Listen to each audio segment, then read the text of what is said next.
বনফুলের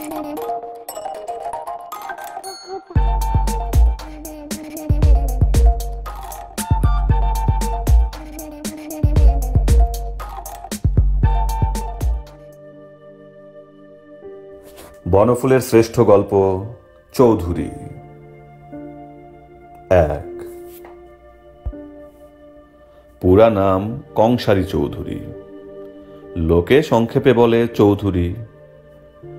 বহুকাল পূর্বে কংস চৌধুরীকে একবার মাত্র দেখিয়াছিলাম, কিন্তু সেই একবার দর্শনের ফলে মনের মধ্যে যে চিত্রটি আঁকা হইয়া গিয়াছিল তাহা আজও মোছে নাই। মনে হইয়াছিল যেন একটা সিংহ অথবা শার্দুল মানুষের ছদ্মবেশ ধরিয়াছে।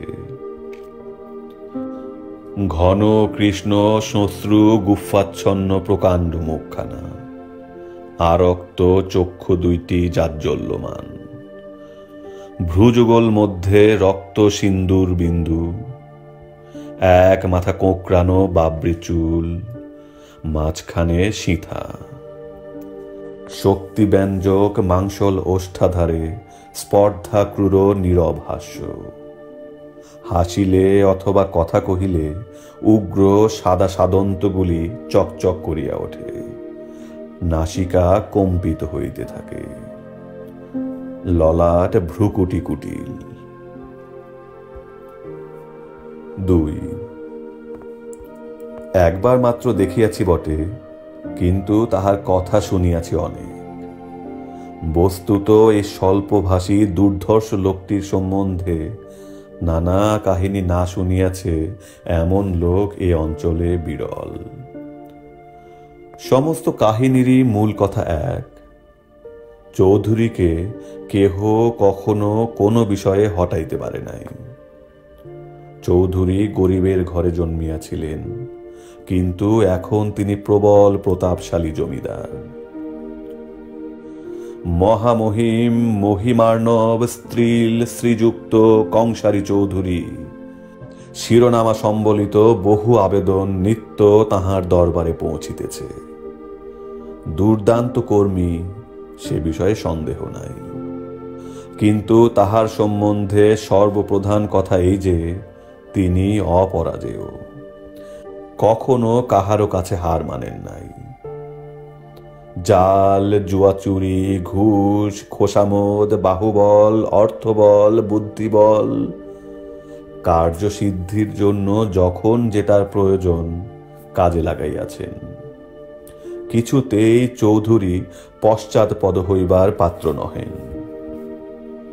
দারোগা, উকিল, ডাক্তার, হাকিম সকলেই চৌধুরীর নামে তটস্থ, সকলেই তাহার করায়ত্ত।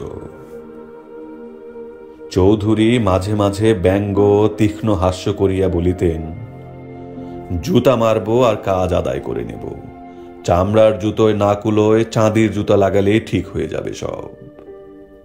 এবং সত্যই সব ঠিক হইয়া যাইতেছিল। চৌধুরী করেন নাই কি? গ্রামে পিতার নামে স্কুল স্থাপন, মাতার নামে অবলা আশ্রম প্রতিষ্ঠা, বৃন্দাবনে মন্দির, জলসত্র, ডাকাতি, খুন, বড় বড় মামলা, নারী ধর্ষণ, গৃহদাহ, এমনকি শিশু হত্যা পর্যন্ত। যাহাতে হাত দিয়াছেন তাহারই চূড়ান্ত করিয়া ছাড়িয়াছেন। এ দেশে এরূপ অদম্য চরিত্র সত্যিই বিস্ময়কর। একটা গরুর গাড়ি যেন মন্ত্র বলে মোটরের গতি লাভ করিয়া দিক বিদিক জ্ঞান শূন্য বেগে ছুটিয়া চলিয়াছে। সকলেই আমরা আশ্চর্য হইতাম। লোকটা কখনো কোনো বিষয়ে হার মানিল না।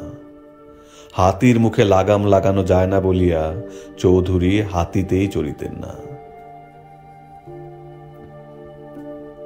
3। হঠাৎ কিন্তু চাকা ঘুরিয়া গেল। চৌধুরী সহসা অন্ধ হইয়া গেলেন অকস্মাৎ। চতুর্দিক হইতে বড় বড় ডাক্তার বৈদ্য আসিলেন। দেখিয়া শুনিয়া তাহারা মত প্রকাশ করিলেন, দৃষ্টিশক্তি আর ফিরিবে না। ভ্রু কুঞ্চিত করিয়া চৌধুরী প্রশ্ন করিলেন, কিছুতেই না?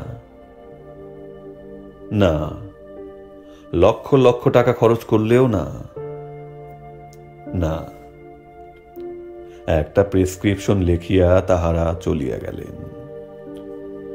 সকলে চলিয়া গেলে চৌধুরী তাহার বিশ্বাসী দেওয়ানকে বলিলেন, বলো কি হে, পরাধীন হয়ে বাঁচতে হবে? শেষ পর্যন্ত হার মানতে হলো? দেওয়ানজি চুপ করিয়া রহিলেন। চতুর্দিকে স্তব্ধতা ঘনাইয়া আসিল। স্তব্ধতা ভঙ্গ করিয়া চৌধুরী আবার বলিলেন, আচ্ছা যাও, তুমি ওষুধটা নিয়ে এসো। দেওয়ানজি চলিয়া গেলেন। একটু পরেই ফিরিয়া দেখেন বাড়িতে মহা হইচই পড়িয়া গিয়াছে। চৌধুরীর রক্তাক্ত দেহটা বিছানায় লুটাইতেছে। রিভলভার দিয়া তিনি আত্মহত্যা করিয়াছেন।